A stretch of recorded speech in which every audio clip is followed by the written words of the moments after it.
Hey everybody, how you doing? Well, that's good. Welcome to PHLY Flyers Pregame, presented by Bet365. My name is Bill Matz. I'm your director of fun and games for the evening. Joining me live in the Xfinity studio, almost said lounge. This is the Xfinity studio. It's Broad Street Hockey's own Kelly Hinkle. What's going on today, Hinks? 2 games in a row, William. I know. We haven't. You've been so. It's been such a rarity to get you like consistently this year. I'm so excited to have another game experience with Hinks here in studio with us tonight as the Flyers play Game 5 of a 6-game homestand before basically playing the rest of the month and into January on the road. They're going to have one home game after this homestand, and then I think they're not back till like the second week of January. Oh my God, you're going to have to deal with Charlie so much. I know, yeah. He's only going on a few games of the road trip.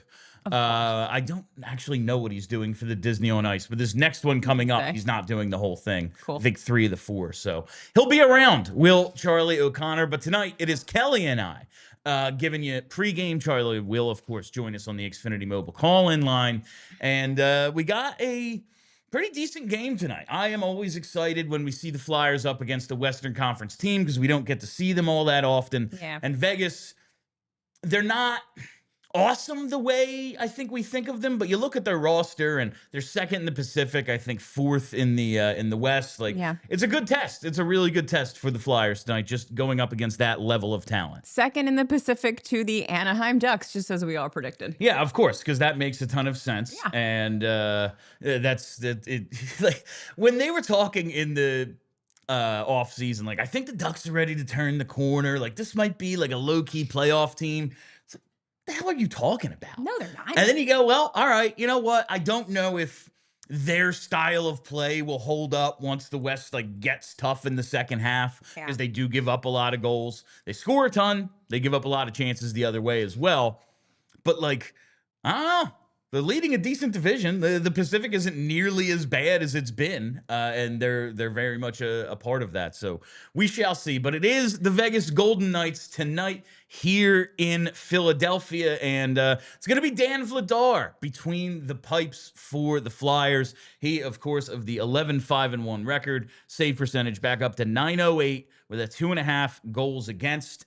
He's made 5 appearances against Vegas in his career. He's 1-2-1 with an .899. So basically, like, his career average numbers against the Vegas Golden Knights, we know he got thrown in there a lot last year against the tougher competition to kind of be able to preserve Dustin Wolf in his rookie season. So, but he's been okay enough against Vegas. Hoping for a little bit more tonight, though, because as good as the Flyers have been, a lot of it has been because, hey, yeah, in the first period, he gave up 1, but he faced 13 shots. He's the reason we're in it for you guys to now get going over the next 40 minutes. Yeah, I mean, at the beginning of the season, it was really easy to be like, I don't know. I don't know if this is real. You know, sometimes goalies are hot for a minute, and then, you know, Dan Vladar is going to come back down to earth. But I feel like we're far enough in at this point. It just seems like this is the season he's going to have. Like, he's having one of those goalie seasons where it's just going to be better than anybody thought he was going to be. And I think maybe we're probably going to see, we're not going to see an $8.99 from him tonight. I don't think. No. I am expecting, like, going into every game, I'm expecting like a 900, 910, 915 save percentage on any given night. I expect his season to kind of work out to like 910 or 915 when all is said and done. Like we were talking the other night, it was, okay, his save percentage fell to 906. It was 912 going into that Pittsburgh game. Like one game kind of blew it up, and now it's working its way back up again. And I kind of expect that trend to continue. Like, all right, one game knocks it down, and then he has 2 or 3 that build it up. And he's not going to be that 930, 940 guy we saw at the beginning of the year, because no one is. That's insane. Yeah. But I have come to already, what's this, start 17 or 18 for Vladar, trying to do quick math.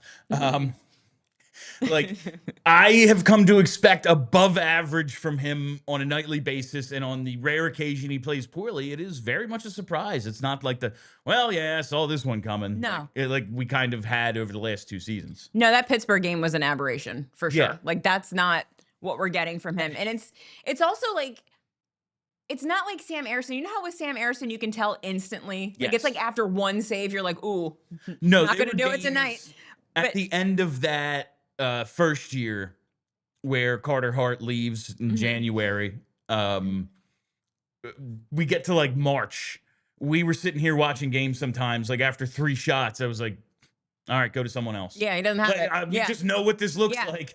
And Vladar has seemed to, even if like he doesn't give up the best goal in the first period. That's the thing, yeah. There doesn't seem to be like I don't know about him in the third. Like, nah, he'll figure it out. Yeah, that's the thing. Like, even if he does get off to a little bit of a shaky start, he seems to be able to pull himself back together in a way that, maybe the goalies last year weren't able to do.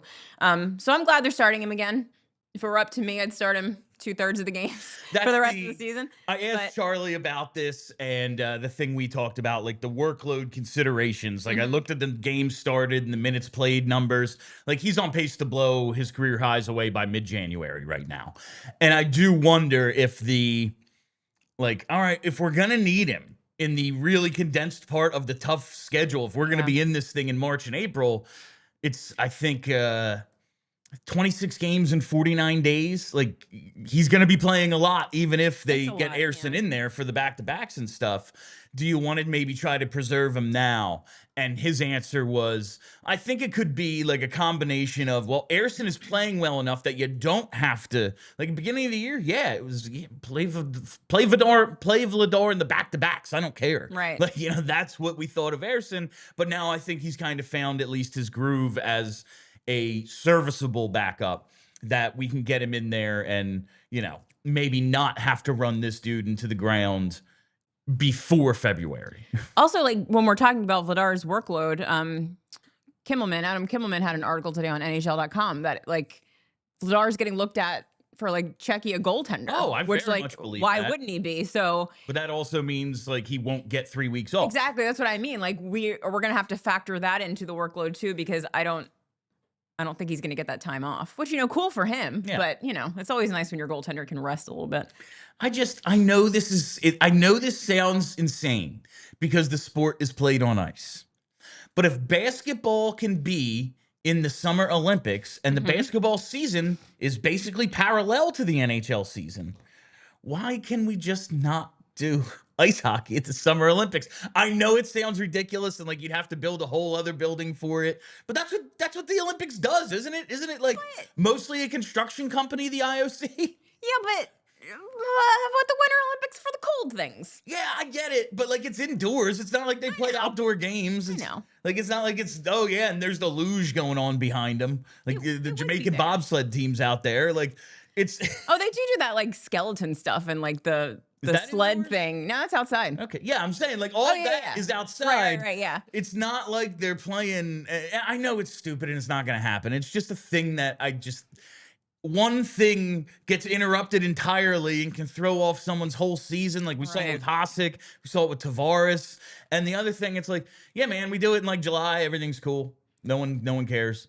I mean, I know everything hockey does is kind of dumb because it's played on ice and it's the Winter Olympics. I get it, but I'm sure Gary Bettman would agree with you. Yeah, that's the other thing. I was listening to a debate about, and I know this isn't normal pregame conversation, but honestly, it's pregame. What? Yeah, you guys like it. You all have Twitter. You know the lines. We'll get to them. I promise. I'm listening to some of the conversation today. Is the owners really hate the Olympics because they have to pause the season and they don't get that revenue. They still play 82 games. It just takes a couple more weeks. Like you just have to wait a few more weeks. Yes, the injury concern is very real and it can derail your season, certainly. But like the idea that, oh yeah, they lose out on revenue. No, they don't. No, they don't. They play the same number of games. Also, you're still going to host 41 games and then maybe some playoff games. Yeah, is that what you're going to use to try to convince me? Because I heard that today. It was like, what are you talking about? I know. They don't lose anything. They just have to wait 3 weeks. Yeah, they don't wait 3 weeks to get it. Sorry. It's not like the season extends any longer. It already goes well past Memorial Day. They just are like, 26 games in 49 days. That's well over a game every other day. Sure, the players can do it. Oh, you want more? Yeah, we're locking you out. Yeah, right. Anyway, that's my Olympic rant for today. We can obviously have plenty time for those as that tournament approaches. It is Vladar and Nat. Let's take a look at the lineup because Charlie reported today, as did all the beats. Now, Rick Tocchet said no changes, and we got the lines in practice. I assume they are what we are going to have tonight as well. Dvorak, Zegras, Konechny, Coots, Michkov, Tippett, Cates, Grabenkin, Brink. It is the top 9 we have come to expect since the Tyson Forster injury. And Carl Grundstrom remains in after scoring the fourth line's very first goal of the season. The fourth line's hot now. You got to keep that together. You'd be nuts to break them up. Spoiler alert, the fourth line might come up in bets tonight. Oh. We might be taking a long shot, fam. So stay tuned for that. Stay tuned for that. On defense, we have Sealer Sanheim, Andre Drysdale, and Murchison Juleson. Nice, Murchison's getting another go. When Charlie was like, yeah, they're packing up his stuff, I felt bad. I was like, oh, he just played like pretty well, and they gave him decent minutes. Now it's not as if San Jose is Colorado by any means, but they have a lot of talent. They hard matched, Sealer Sanheim with Celebrini, but they have some high end talent in the top of that lineup. And Murchison took a hit from Ryan Reeves. That was a big deal. He stood up to him. That was cool. I thought he was fine, and the coaches did too, because Cam York remains out, even though he's practicing and everything. But it's going to be Murchison, and this feels to me now. Once York is back and once Risto is back, sure, it'll be that, because they'd rather just send Murchison down and let him play minutes in the AHL than like potentially waive Zamula or whatever. I wonder if Zamula would get claimed. I think he might be. Why? Why do you think that? He's an NHL caliber defenseman. Is he? I do think he would have an above average chance of getting claimed. Like, I don't think it's 100%. People always think that with these dudes, and it's no, they're not. No, I think the Wade Allison conversation, looking back on it, was nuts, because I don't know, he's played 17 games and he keeps getting hurt. Probably not, though. Really thought somebody would take him. Yeah, but Zamula has played a decent number of NHL games, and teams always need defensemen. You know what? If he did get claimed, that's all right. Well, I just think they'd rather do that, and they'd rather Murchison play than sit. So that's what makes sense. But I'm glad he's getting a chance, because like we talked about, when the bottom of your roster is giving you nothing, you got to try something else. And it took 28 games, but they tried something else and it worked. Yep. I'm looking for that to continue, and maybe he can play well against a really good team tonight. And then it's I wonder what happens. I wonder what happens with this rotation when we get some guys back from injuries. Because speaking of injuries, it is Zamula and Delorier who are scratched tonight, as York remains day-to-day. But York and Risto are getting close. We got updates from Rick Tocchet via Charlie today. The first one reads, Tocchet says about Risto, never say never, but he'd be shocked if Ristolainen didn't get back into action before the Christmas break. Just like next week. Yeah, that's coming pretty soon, because they get off the 23rd to the 26th or something like that. There's a game the 23rd, because that's Festivus. That's Festivus. Yeah, we have to actually discuss that. I don't know, I have whatever. Okay. Me and Bryn were just talking. It's I don't know about it. I don't know either. But yeah, anyway. So they play this. So it's the 24th. There's a decent break for Christmas. Yeah. Before that, Tocchet thinks most likely Rasmus Ristolainen will be back. It has been a long time since we have seen Risto on the ice for the Flyers. I don't remember. Charlie said yesterday, he's watching him practice, and he's basically getting a training camp in right now. That is the point Risto is at in his recovery and return to play routine, I guess, as he works his way back into the lineup. He's been gone since, what was it? Was it February or March last year? Was it earlier? I do not remember the last time I saw game log. It has been Ristolainen so freaking long since we have seen Rasmus Ristolainen His last game was March 11th. It was TK's birthday, 311 day. Hey. This is the last time Risto played for the Flyers.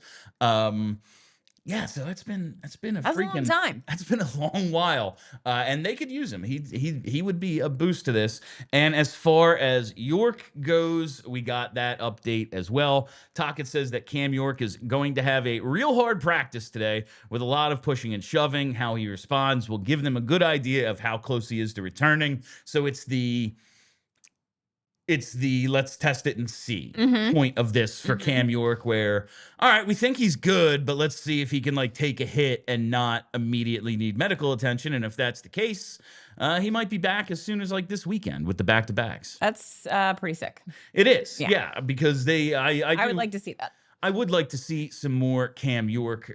He's grown on me. He is growing on me as Cam York. He's had a pretty decent season thus far. I hope when he comes back, he doesn't lose it. You know what I mean? Yeah. Yeah. You're out so long. Like, that's what we were talking about. Okay, so Risto comes back, and that's good. How long until he looks like an effective defenseman, though? Right. After missing the end of last season and the first 2.5 months of this season, because he was very good before he got hurt. Well, prior to the injury. Don't know. All right, on the other side, we are going to talk about the opponent tonight, the Vegas Golden Knights. We're going to have the pregame picks as well, but right now, I'm going to tell you about Bet365. Whatever the moment, it's never ordinary at Bet365. I tell you all the time about the 90 million users worldwide, the almost 800,000 live stream events each year, and of course, one of the pioneers of live in-game betting with 78 different sports to bet on while the action is live. And now I got to tell you about the Bet365 early payout offer, because with that, you're a winner. If your team gains a 3-goal lead, you get an instant payout on straight bets, and your parlay selections are marked as winners as soon as the team you bet goes up 3. It's that simple. Download the app and use code PHLY365 when you sign up. Whatever the moment, it's never ordinary at Bet365. And we have breaking news from Bet365. New customers now get $150 in bonus bets when you bet just $5, win or lose. Just sign up, use code PHLY365, deposit $10 and place a bet for $5 to get $150 in bonus bets whether your bet wins or loses. Bonus bets can be used on the spread, totals, player props, futures, and more. Whatever the moment, it's never ordinary at Bet365. Must be 21 plus and in PA. If you someone you know has a gambling problem, wants help, call 1-800-GAMBLER.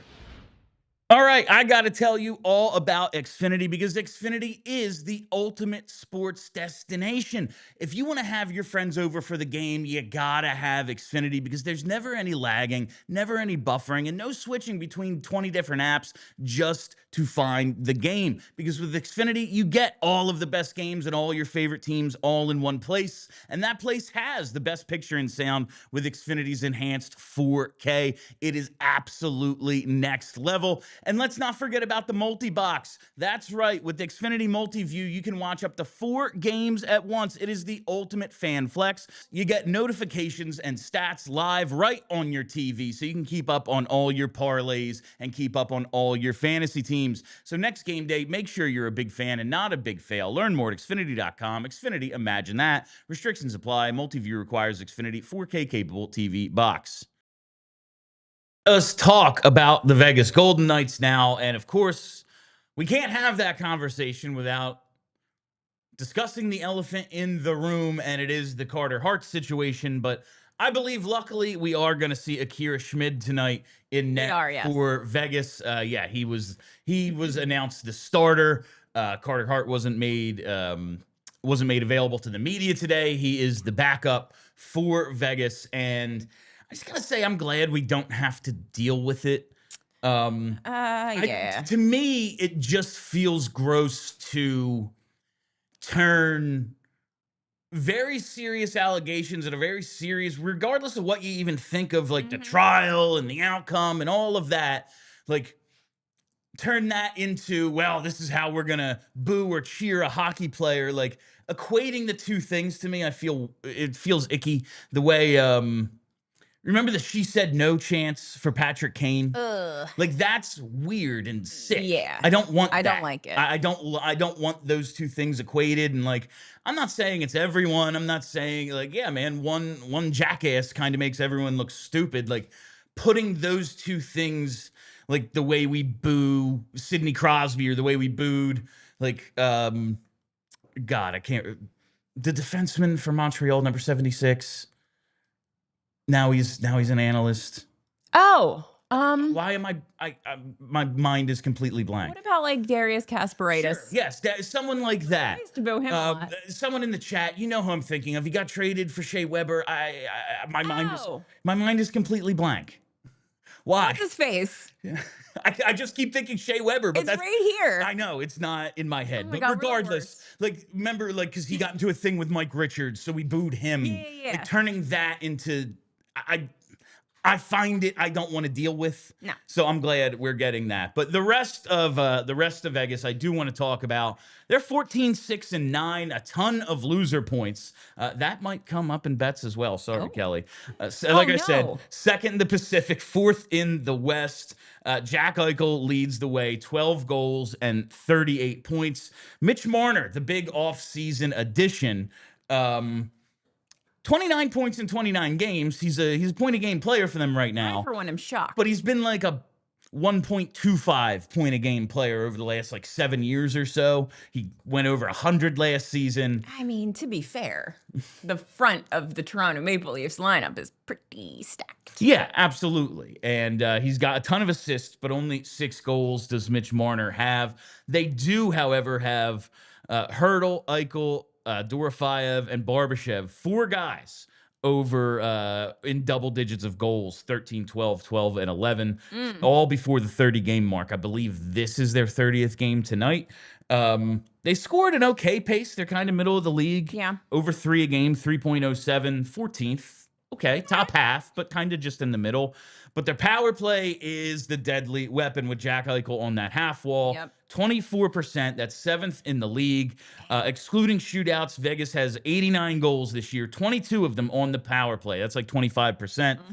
So the Flyers got to not do that thing where they march to the penalty box. Yep. They've calmed it down a little overall lately, but they got to not do that because this, I don't care how good Vladar is, they will get scored on, and they will get scored on regularly by this power play. I feel like this has been a common theme this whole season. Like when you get these teams that, even if the teams themselves are kind of middling, when they have that kind of top end talent, all those dudes are going to be on your number 1 power play unit. Yes. So you can't be taking stupid penalties. And one guy that I'm really going to be looking at to not do that is Matvei Michkov, because he has been guilty so many times. He did it last game. Like, you got to keep it together, dude. We're trying to get you minutes. We're trying to get you going. You can't be taking stupid, lazy stick penalties. That's the stick penalties drive me nuts. Yeah. He takes that high stick last game. Like, yeah, man, if you get into it with someone and the ref takes you and not the other guy, that's annoying. But like, I don't know, you're trading punches and the ref decided to make an example out of you. Yeah. It happens. You pull a guy down on a breakaway because there's no other. When your stick is just up here, because that's inexcusable. Yeah, don't do We're that. trying to get you more minutes, not lose the coach's trust. Exactly. I was looking this up earlier. So Vegas is relatively healthy. Like Aiden Hill is he's injured. He's one of the goalie injuries. Alex Pietrangelo was put on season-ending IR. We knew that. William Karlsson's out. But like Mark Stone is back. Noah Hannafin basically missed all of October, but he's playing 23 minutes a night now. Then I came across Braden McNabb. Braden McNabb is 35. He has played he's 35 years old. He's played every game for the Golden Knights this year, and he's averaging over 21 minutes a game. Lord. And he is one of the 4 remaining original misfits on this roster. Oh, that's fun. There's still 4 guys left. Remember the days of preparing for that draft, Kelly? Like, oh, maybe they're only playing Andrew McDonald because he has to hit 40 games in order to be eligible. And then he played like 75 that year. Yeah. That was good times. They just kept playing him. But yeah, it's McNabb. They took him in the 2017 expansion draft. Riley Smith, he's part of the expansion draft. He got traded. And then came back at the deadline last year. So he was actually gone a while. William Karlsson's been there the whole time.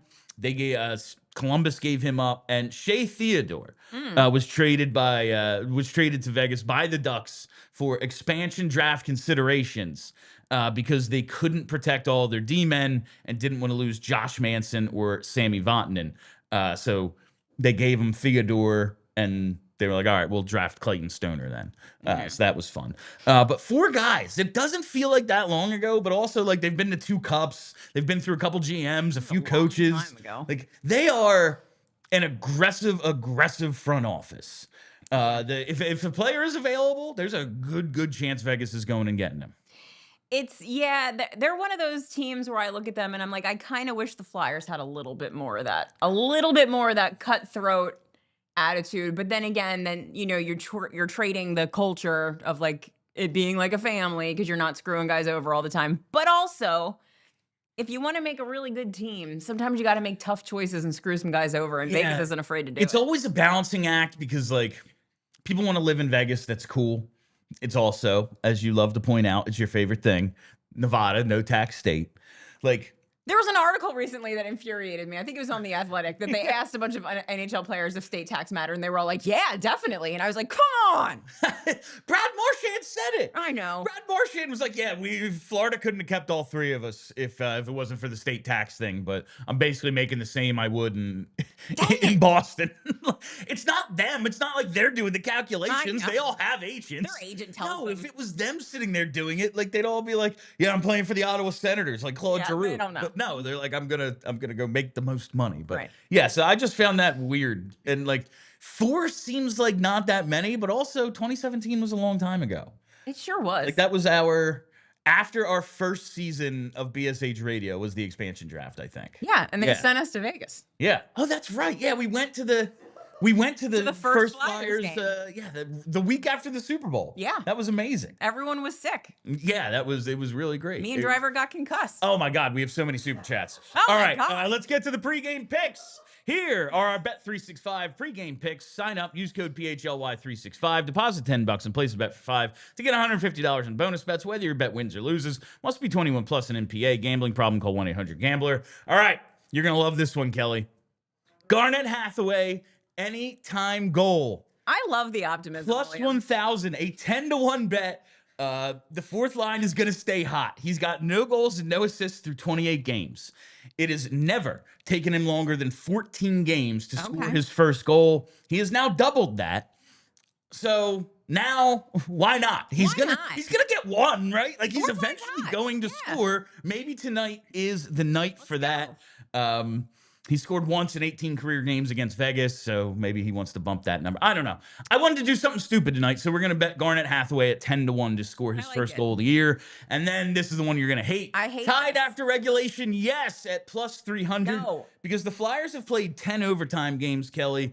But now they've gone 5 straight without an overtime game. Yeah, it's been nice, hasn't it? They hadn't previously gone more than 3. And if 10 out of 28 sounds like a lot of overtime, Vegas has played 12 out of 29, and they have 9 loser points on the season. So it benefits the Flyers if this game gets past regulation. It always does. So we are going to absolutely bet on overtime because if I'm going to be here later than regulation, I'm going to make a couple bucks on it. So plus 300. All right. Super chat time. I'm sure these are all excellent and things I want to talk about. From 1928, D-Man says, I'm a newish PHLY Flyers fan. I love the whole team. Since you all were talking Michkov on Wednesday, in his defense, it would be unreasonable to believe he wouldn't slack off at some point in a 10-year career. He's a child. We got a super chat that was yesterday that was like, oh, you know, we heard all about this work ethic and he let us down. I was like, well, first of all, he doesn't really talk. Danny Briere told us all that. Right, yeah. And I don't know, man, like, he turned 21 2 days ago. If I was a millionaire at 20 in the summer, I might take one summer. He has already acknowledged.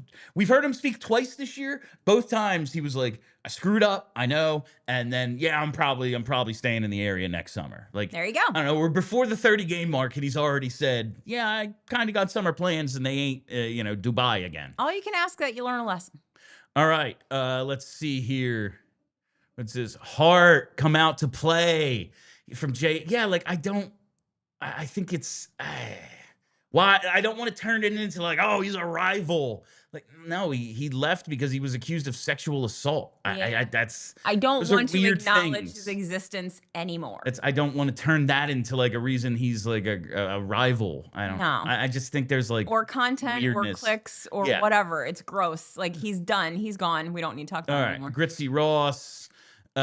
Cowards won't play Hart because they know he's a scumbag. Yeah, they absolutely put the goalie rotation this way. Oh, sure. Yes, it makes sense. He played the last 2 games. Last time Schmid played, he had a shutout.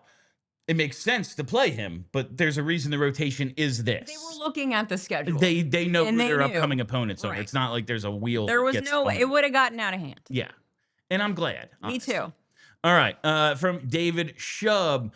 Typically, teams pair one guy who's a stay-at-home, one guy who's offensive. I like Flyers' third shutdown bruising pair and a second offensive pair. It's just kind of what's working right now. It's working. And honestly, Noah Juleson has been, of the struggles of the third pair, the best of anyone they've tried. So yeah, here have Murchison too. Not a disaster, and I expected him to be a disaster after the preseason. I was like, so bad. Yeah, I'm glad he's been better than that. All right, next one here also from David Drysdale. Andre makes some really smart. They're smart plays. Players. Well, they are. Drysdale. That's Drysdale. Charlie said it like, in a funny way, but like he's the vet now, like the steadying vet kind of presence, and he does make a lot of smart plays, and they read each other. They kind of, because they might have similar tendencies, or at least did when Drysdale was a little younger. I think he can kind of anticipate Andre's wild cardness. I can see sometimes. All right, next one, David. Sorry, but they're gonna make offensive chants, y'all. Yeah, and I think that's kind of. We are right to ignore them. Yeah, I think that's kind of That's weird behavior to me. I'm not trying to defend Hart. I just don't like equating the two, sports and on trial for sexual assault. No, I don't know. PK Subban, thank you, Dylan Fowler. I cannot believe that. Why are we so stupid? It just would not enter my brain. I don't know. He's on, he's an analyst. He's extremely famous. Yes, he's one of the most famous players of the last 20 years. Yes, yeah, I know. That's what was very frustrating. All right, let's get this wrapped up here. Yes, thank you very much. From David Shub, we take one egregious dirty penalty to get behind the goal out of the way, and then the Knights aggravated and spend the game drawing penalties. Well, you know what? They are awesome when they give up. They are awesome when they give up the first goal. So maybe that is a decent strategy. All right, next one. That was it. All right. Oh. And that is all the time we have for you on PHLY Flyers pregame presented by Bet365. Thank you all for listening. Thanks for hanging out.